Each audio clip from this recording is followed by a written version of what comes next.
Salut, salut chers abonnés, salut chers amis, salut. Je pense que vous allez bien. Je pense que la journée s'est bien passée, se passe bien. Moi, de mon côté aussi, ça se passe bien, merci. Je pense que le son est bon, vous m'écoutez, vous m'entendez bien. Voilà. Nous allons parler toujours notre grand thème que nous avions abordé depuis hier avec le thème qui est l'être humain. Hier, la vidéo se trouve sur notre page, sur votre page. Nous avions parlé sur l'être humain. Nous avions abordé l'être humain en général. C'était comme à titre introductif, en fait. Aujourd'hui, nous débutons avec les thèmes, en fait, les sous-thèmes spéciaux. Toujours l'être humain, deuxième numéro. Aujourd'hui, nous allons parler des corps subtils. En fait, des corps subtils. Pourquoi? Parce que l'être humain, comme je l'avais dit hier, est un microcosme, est un univers.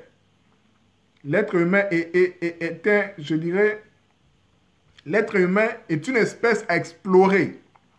Est une espèce à explorer, à étudier profondément. Profondément, vraiment profondément. Profondément. Donc, l'être humain est un univers à explorer, comme je l'ai dit. Aujourd'hui, c'est le numéro 2, qui est l'être humain. Les corps subtils.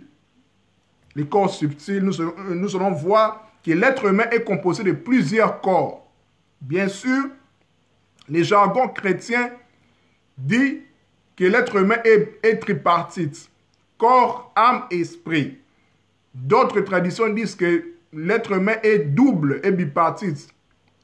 Il est visible et il est aussi invisible. Nous avions dit ça hier. Toutes les traditions ont raison par rapport à l'être humain. La tradition, par exemple, dit que l'être humain a 9 corps. 9 corps, 7 corps, 2 parties, 3 parties. Tous ont raison. Maintenant, ici, nous allons voir les corps subtils. Ici, j'ai retenu, en fait, l'être humain a 7 corps. 7 corps à partir du corps physique. Corps physique, en fait, qui est visible, qui est en fait, sensible à ces 5 sens, jusqu'au corps divin. Ça fait 7 corps. Donc, en réalité, les corps subtils sont 6, plus les corps physiques, ça fait 7. 7 qui est en fait le chiffre de la perfection. Voilà. Ce que nous devons savoir, chers abonnés, chers amis, est que l'être humain est semblable à une poupée russe. Vous savez, les poupées russes, en fait. Par exemple, quand vous prenez une brochette, en fait. Une brochette, il y a les bâtons perpendiculaires, en fait, verticales, si vous voulez. Il y a des viandes, en fait, qui s'emboîtent les uns les autres, en fait. C'est comme des poupées russes. C'est exactement ce que l'être humain est. Pourquoi? Parce que les corps physiques est comme les bâtons, en fait, et puis les corps subtils sont emboîtés en l'être humain. Il est en l'être humain et en dehors de lui, en fait. Donc, l'être humain est... les corps subtils sont en lui et en dehors de lui, en fait. Voyez. Donc, tout ce qui environne, hier, nous avions dit que l'être humain est un univers. Tout ce qui est hors de l'être humain est en fait interconnecté et interlié avec lui. Tant extérieur qu'intérieur, en fait. C'est très important à les souligner, à les retenir. Voilà. Donc, l'être humain est semblable à une poupée russe, c'est-à-dire les corps subtils sont emboîtés les uns dans les autres, comme une brochette ou bien une poupée russe. Nous possédons 7 corps, comme je vous ai dit, corps, âme, esprit, partie visible et invisible, 9 corps, 10 corps, tout ce que vous voulez, toutes les traditions ont raison. Voilà. Mais ici, nous allons plus atteler sur les 7 corps, c'est-à-dire les corps physiques plus les 6 corps subtils qui qui caractérisent l'être humain. Chacun d'entre eux, c'est-à-dire les corps, renferme des caractéristiques qui lui sont propres. Dans chaque corps que l'être humain renferme des caractéristiques qui leur sont propres. Ces corps, c'est-à-dire ces corps subtils, sont situés à l'intérieur du corps physique et à l'extérieur. Parce que l'être humain interagit en même temps dans son intérieur et à l'extérieur de lui. Parce qu'il est interconnecté avec son environnement, avec l'univers qui l'entoure. Dans l'ordre du corps le plus dense, c'est-à-dire notre corps physique, que nous avions abordé hier, la vidéo se trouve sur notre page, sur votre page, au corps le plus subtil, donc du corps le plus dense, c'est-à-dire notre corps physique fait de terre, Adam, notre corps physique, notre matière, matérialité, jusqu'au corps le plus subtil, c'est-à-dire le corps divin. Donc, c'est-à-dire, en fait, notre corps divin, c'est-à-dire notre corps, notre corps céleste, notre corps divin, en fait, la divinité en nous, parce que nous sommes créés à l'image et à la ressemblance de Dieu, en fait. On peut le dire aussi, en d'autres termes, le corps divin, c'est le moi supérieur, ou bien notre esprit, notre réalité, en fait. C'est pour ça qu'on dit qu'en réalité, dans l'homme, c'est l'esprit. Ce qui caractérise l'être humain, c'est son esprit.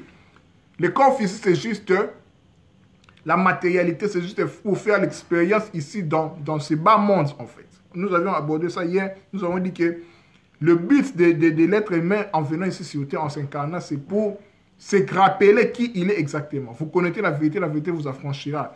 Donc, de spiritualiser la matière, de se rappeler en fait de qui il est exactement. C'est ça le but, souvent le rôle principal de l'être humain venant ici sur Terre.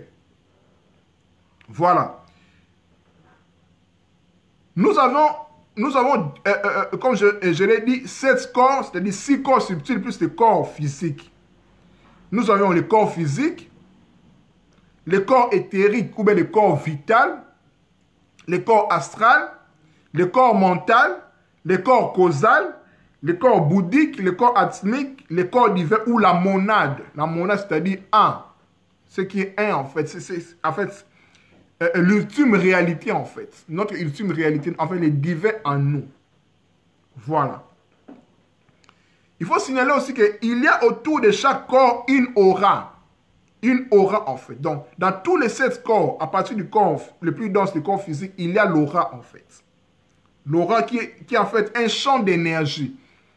Il y aura un sujet que nous allons aborder pleinement sur l'aura, en fait, parce que le grand thème, c'est qui est l'être humain. Nous allons aborder les prochaines semaines, en fait. Nous allons parler de qu'est-ce qu'est l'aura.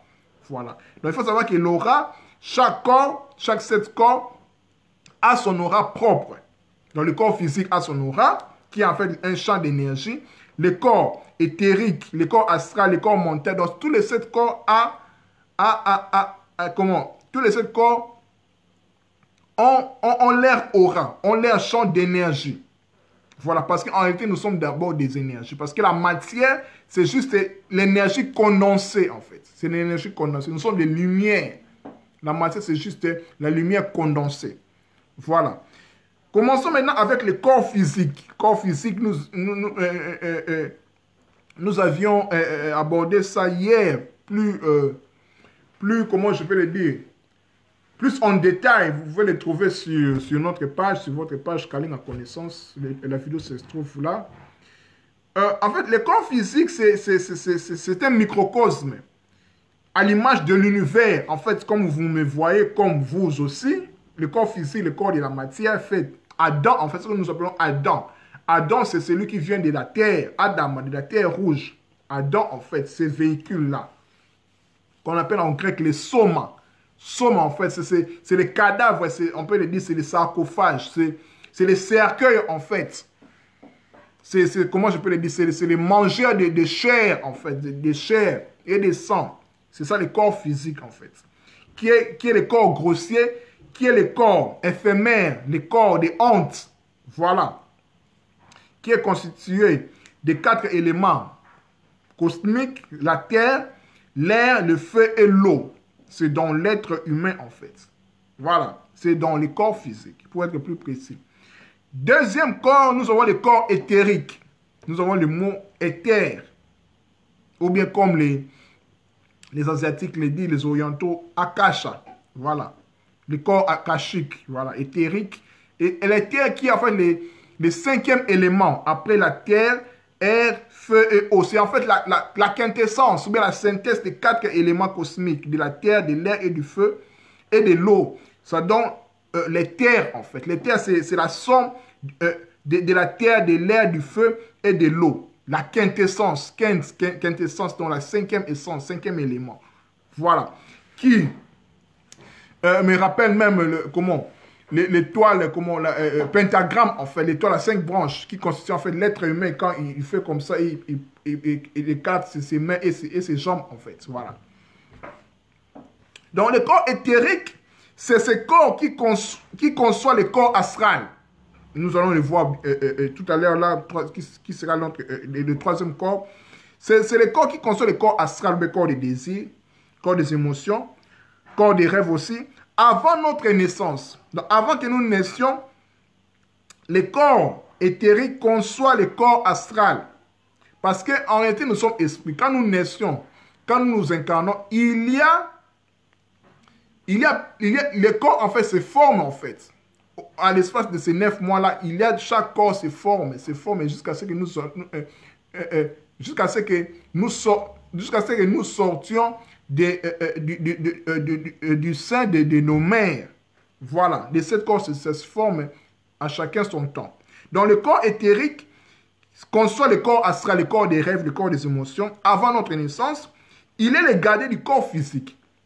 C'est le 2e corps en fait. Notre corps physique, son gardien, c'est le corps éthérique, l'éther en fait. Le corps éthérique en fait, c'est une source d'aura, de protection en fait, l'enveloppe en fait qui garde en fait le corps physique. Il assure la surveillance du corps physique ainsi que sa survie en l'absence de la conscience. L'être humain est conscient. La conscience aussi est un sujet aussi que nous allons détailler dans les prochains jours, toujours dans notre grand thème qui est l'être humain. Donc, quand l'être humain n'a pas de conscience, c'est le corps éthérique en fait qui fait le travail en fait. Au moyen des instincts, au moyen de se réveiller, voilà, tout ça en fait. Par exemple, tu rêves en fait, il y a l'accident, mais quelqu'un veut te fleurer en fait, directement tu sursautes en fait. C'est le travail du corps éthérique. De l'aura en fait qui protège le corps physique. C'est le corps éthérique qui rappelle le corps astral, le corps des rêves lors du sommeil en fait. Quand nous nous réveillons, c'est le corps éthérique qui fait l'affaire. S'il y a une présence ou un danger dans la chambre où nous dormons, c'est le corps éthérique en fait durant le sommeil de reconstituer notre corps physique fatigué. Quand nous sommes fatigués, c'est le corps éthérique. C'est ce corps énergétique-là, le corps éthérique qui est le surveillant, qui ravitaille en fait, qui reconstitue notre corps physique qui est fatigué. Voilà. Il est l'enveloppe de nos chakras. Les chakras qui sera aussi un des sujets aussi de l'être humain en fait, de qui est l'être humain. Les chakras sont en fait les centres d'énergie. Il y en a 7 principaux, mais on dit qu'il y a 12 aussi. 12, voilà. Le chiffre 12 c'est très important aussi. Voilà. Donc les chakras sont nos centres d'énergie en fait, qui se situe au niveau de notre pubis, au niveau en bas, qu'on parle de l'énergie de la kundalini, l'énergie sexuelle jusqu'au 7e chakra. Voilà. On le verra en plus ample détail des prochains jours, des chakras. Voilà. Donc, les échanges énergétiques se font avec le corps physique. Donc, le corps éthérique fait des échanges énergétiques avec le corps physique. Voilà. Il entoure le corps physique entièrement. 1 à 2 cm, 1 à 5 cm de la tête, en fait. De la tête. En fait, nous sommes entourés, en fait. Bien qu'on ne le voit pas, mais ceux qui ont des dons de clairvoyance, de vision, ils voient, en fait, ils peuvent voir, en fait, comment l'aura ou bien le corps éthérique. Voilà. 3e corps, c'est le corps astral, ou bien corps émotionnel, corps des désirs, corps des rêves, ou bien on appelle ça les doubles, les fantômes des vivants. Quand nous mourons, Les fantômes, en fait, sont des corps astrales, en fait. Voilà. Véhicules, c'est les véhicules des sentiments, des désirs, des passions, des pensées nobles et positives, joie, peine. En fait, c'est par ces corps-là qu'on peut voyager astralement. Les voyages astrales, en fait, les dédoublements, les doubles, en fait. C'est les corps qui nous permettent de rêver, en fait. Quand nous rêvons, c'est les corps astrales, en fait, qui se met au travail, en fait. Vous voyez? Donc, tout ça, ça s'emboîte, en fait, comme des poupées russes, comme une brochette, comme je vous ai expliqué. Quatrième corps, c'est le corps mental. Mental, voilà, siège de nos pensées, de l'imagination, du raisonnement, de l'intellect. Voilà, c'est tout un corps. Quand je parle de corps, je parle de monde. Parce que l'être humain est un univers. Corps, c'est l'univers. L'univers, c'est le corps de Dieu. Voilà. Les quatre corps que je viens de citer, corps physique, éthérique, astral, mental, constituent ce que nous appelons la personnalité. Ils ont une forme humaine, en fait. C'est la personnalité de l'être humain. Quand on dit personnalité, on fait référence à notre corps physique, à notre corps éthérique, à notre corps astral et à notre corps mental. C'est-à-dire, au niveau de notre corps physique, comme ça, de notre aura, voilà, de notre aura, les 5 éléments, terre, air, feu, eau et terre, de nos émotions et de nos pensées. Ces trois options constituent en fait la personnalité de l'être humain. Voilà. Il reste 3 corps. 5e corps, voilà, corps physique, éthérique, astral, mental. 5e corps, c'est le corps causal. La causalité, la cause. C'est le corps de l'âme. En fait, l'être humain est une âme vivante. C'est pour cela, quand Dieu insuffla à Adam, à ses corps, ineptes en fait, à ses corps, cette statue en fait, pour qu'il soit animé, Dieu devait insuffler dans ses narines en fait, l'âme, l'animos, l'anima en fait. Il devait être animé, il bouge en fait. C'est le corps causal. C'est le corps qui préside les causes de notre existence. Il est en lien avec les karmas. Les karmas, qui sera aussi un des sujets plus tard, voilà, les karmas, qui en fait, tout ce que quand nous naissons, en fait, en réalité, nous sommes esprits. Esprit, qui dit esprit, dit en s'incarnant, il s'incarne dans plusieurs corps, en fait. On fait référence aussi à la réincarnation, qui sera aussi un des sujets aussi que nous allons aborder plus tard. Donc, c'est le corps causal, en fait, qui est en lien avec les karmas. C'est ce corps qui enregistre tout ce qu'il y a dans cette vie, dans notre incarnation, c'est dans notre corps causal, dans notre âme, en fait. Et dans les autres, corps de la, on peut appeler aussi corps de la conscience supérieure. Il contient les qualités, c'est-à-dire l'inspiration, l'intuition, la foi, la créativité, la connaissance directe, la méditation profonde, agir directement sur ces corps. Voilà, c'est les niveaux, en fait, nous dépassons la physicalité, les émotions et la pensée. Nous nous projetons directement au monde, vers le monde divin, en fait. Vous voyez, voilà. 6e corps, c'est le corps bouddhique, Bouddha, le corps d'éveil. C'est le corps qui se manifeste souvent chez les saints, ou les gens qui ont accepté de se réincarner de nouveau pour accomplir une tâche précise. On les appelle les bodhisattvas, dans le bouddhisme, en fait. Voilà. C'est le corps qui nous permet d'entrer en relation avec nos guides spirituels. Peu d'humains peuvent y accéder. Pour y accéder, il faut beaucoup de travail spirituel, beaucoup de discipline, beaucoup de pureté. Voilà, tout cela, ça. Voilà. C'est très important parce que c'est le travail qui paye. Voilà. Donc, 7e corps et dernier corps, c'est le corps divin ou la monade. C'est le corps atmique. Atma, c'est l'âme universelle, en fait. C'est-à-dire que, je vous ai dit que l'univers, c'est le corps de Dieu. C'est le corps de Dieu, comme notre corps physique, comme ça. Mais l'âme qui fait ranimer, en fait, l'intercelle qui fait ranimer l'univers ou bien notre corps, c'est l'âme universelle, ou bien l'esprit. En réalité, l'homme, c'est l'esprit.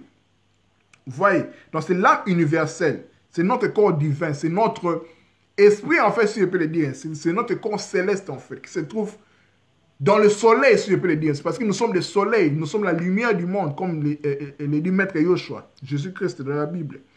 Vous voyez? Il est au centre de tout notre système subtil et centré dans les chakras du cœur Ici, c'est pour ça que vous verrez dans les images, dans des images, dans des iconographies, des saints ou bien de Jésus, on les symbolise avec, en Égypte, on appelle ça le ONFR, c'est-à-dire l'être pur en fait, les saints en fait, Osiris, les saints en fait, dans le cœur, le chakra du cœur, c'est le soleil ici. Le soleil, vous voyez, c'est le soleil.